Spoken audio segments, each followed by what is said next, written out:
Hi, Dr. Reagan Robertson, CCO of Productive Dentist Academy here, and I have a question for you. Are you finding it hard to get your team aligned to your vision, but you know you deserve growth just like everybody else?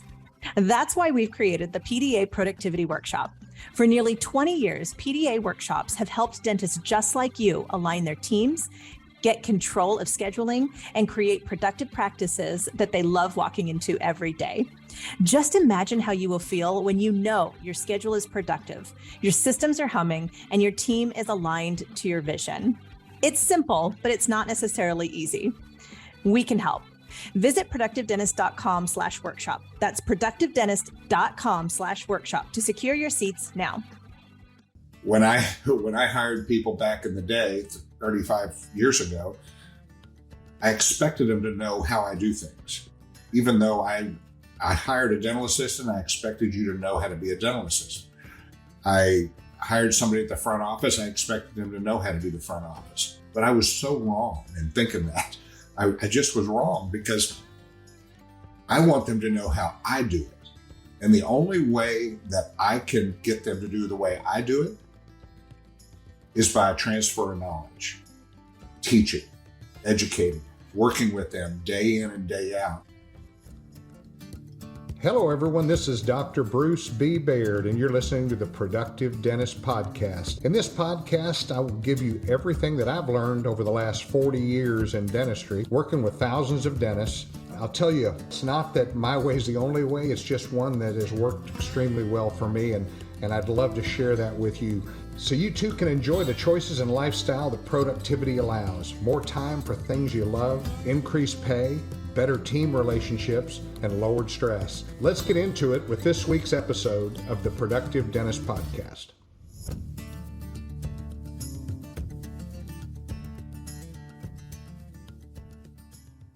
Hi, this is Dr. Bruce Baird with the Productive Dentist Podcast. Yeah, I'm coming with a question. Someone asked me a question. What are the most important things that I need to do in order to run a dental practice? And that's pretty general, as far as what's kind of a general question. What are the things I need to do, Doc? I talk to a lot of young dentists and they go, what do I need to do? Well, I kind of break that down into really 5 different areas that you need to look at. If you're starting a dental practice, if you're in a dental practice, it's things that I would review on a yearly basis. And those are, patient management. How do you manage the patient? How do you manage your team? What kind of financial things are you doing to help ensure profitability? And also marketing, patient acquisition, and then compliance and risk management. So I'm going to go through these one at a time. We may do this in one podcast. We may do this over the next 2 or 3 podcasts. And like I always say, please send me questions to Bruce at Productive Dentist Academy. But patient management, what are we talking about when we talk about that? I think it's probably the most important thing. And it's crucial for the success of dental practice. It includes, how do you schedule appointments? Managing your patient records, handling billing and insurance claims, maintaining good communication. Remember, we just did that on the last podcast. Effective patient management systems and processes ensure a smooth operation and, that positive patient experience. But let's look at scheduling appointments. Are you just using a dart and deciding when the next patient is scheduled is based on time available? You can go back and look at our previous podcasts on scheduling. It's critical that you schedule based on productivity, not based on time. And we have talked about that a lot on this podcast over the years. And it's important to review and to practice and to look at these things very, very much, help you get through the day-to-day operations of your practice. But scheduling and looking at productivity is paramount. How do you handle your billing and insurance claims? Nowadays, there's a lot of automation. Do you really want to be billing your patients and have somebody calling and trying to get that? Yeah, you probably will. And you'll have somebody working on your insurance claims. But there's artificial intelligence out there. There are programs that can help you do these things. And if I was opening up a practice today, I would have everything I could possibly have be automated. Why? Because I want the people that are around me, I want everybody to have the same goal or the same thought process. That is, we're going to take great care of our patients today. And I'm going to do a great job of communicating with them. And I'm going to let them know we care. And that's what's going to grow your dental practice. As far as what do I do there's one app that we developed. It's called Abella. It automatically sends out all the billing, and you can highlight it and say, I don't want to send a bill to my Uncle Joe, but all these others, yes. I want that done on a regular basis, and they can pay online. They can come by the office and pay. And it's multi-directional, meaning if they pay in the office, it automatically updates the software. Vine and some other companies actually have great insurance processing.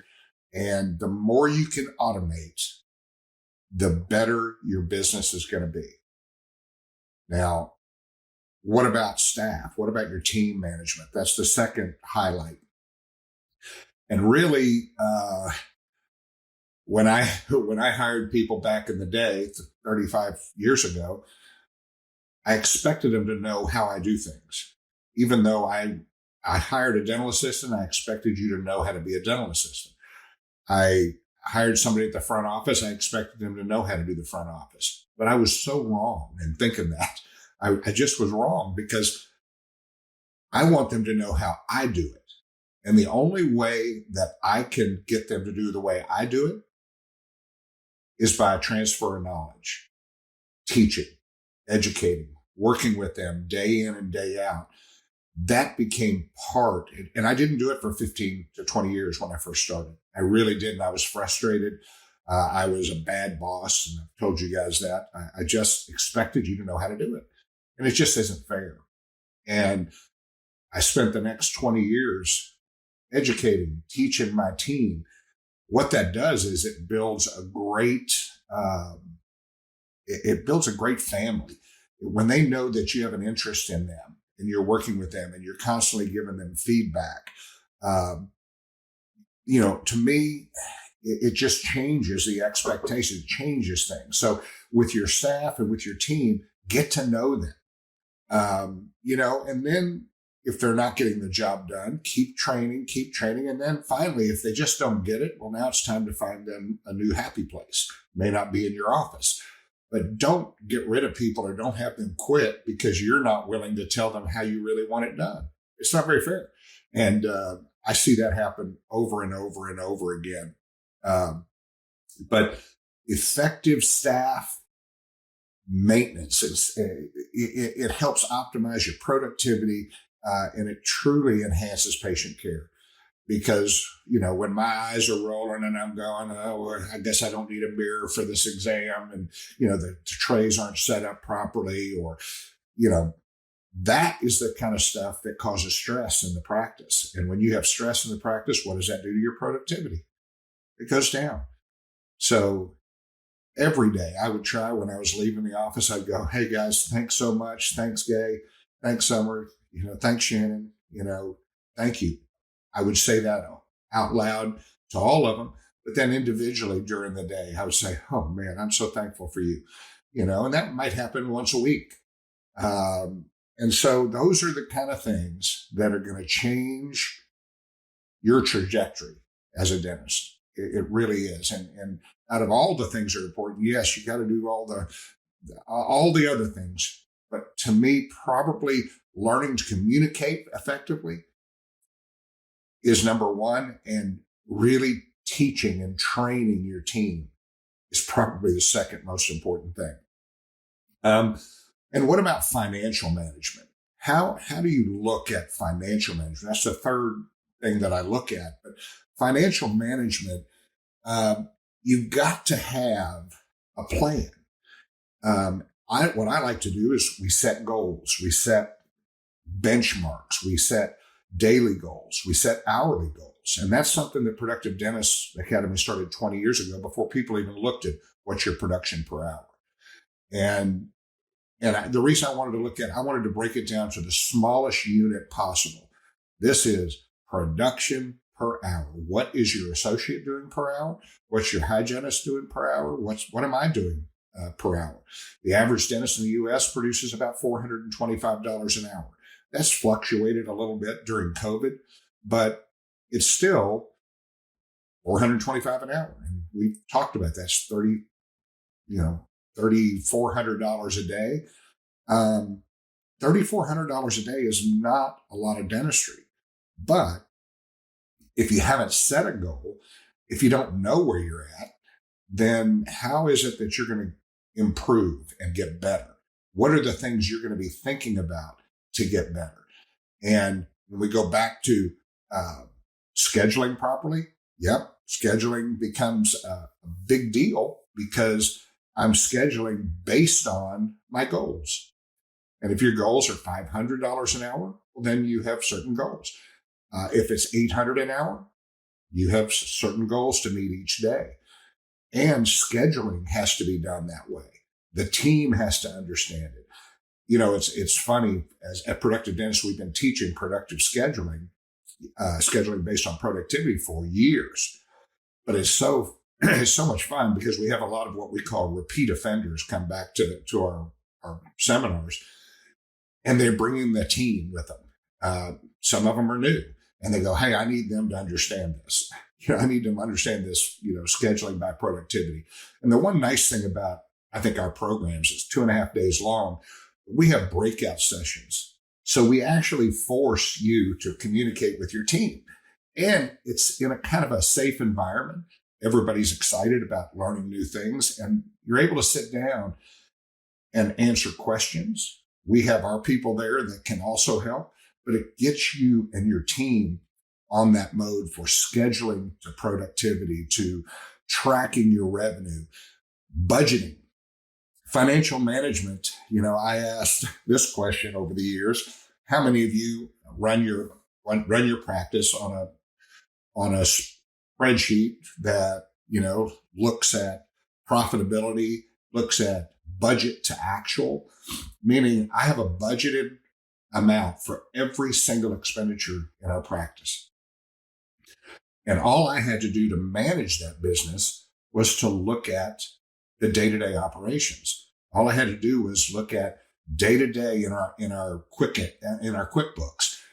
And I would look, and if I saw anything that was I'd look at it maybe once a week, anything that was 5% off, either too high an expenditure or too low an expenditure, greater than 5% either way, that was where I managed the practice from a financial standpoint. I just looked at it and say, this is zero. Why have we not spent any money on this month when we budgeted to do that? And my comptroller or my financial person in the office would say, "Oh, I just haven't sent a check yet." "Oh, okay, good." So I actually had something to look at and go down the list and go, yes, looks good. Everything looks good. We were budgeted to do this, X, Y, and Z. Also looking at, besides just budgeting and monitoring expenses, is tracking our revenue, and that is part of our goal setting. Managing our accounts payable and receivable. That's critical because, and it really helped us, in our AR. You've got to have somebody out there helping you. And that's where artificial intelligence, I think, can make a huge difference in looking at that. But, dental practice managers, people that are running your office, should also have knowledge of dental insurance coding to ensure accurate billing and to maximize your reimbursements. We could probably do a podcast on each one of these things individually. So, hopefully this has been helpful. I'm going to continue on our next podcast about marketing and patient acquisition and compliance. So I look forward to seeing you guys next time. Tell your friends about Productive Dentist Podcast. And again, thank you for voting our podcast number 3 in all of dentistry. Look forward to next time. Thank you for joining me for this episode of the Productive Dentist Podcast. If you found this episode helpful, make sure you subscribe. Pass it along to a friend. Give us a like on iTunes and Spotify, or drop me an email at podcast@productivedentist.com. Don't forget to check out other podcasts from the Productive Dentist Academy at productivedentistpodcast.com. Join me again next week for another episode of the Productive Dentist Podcast.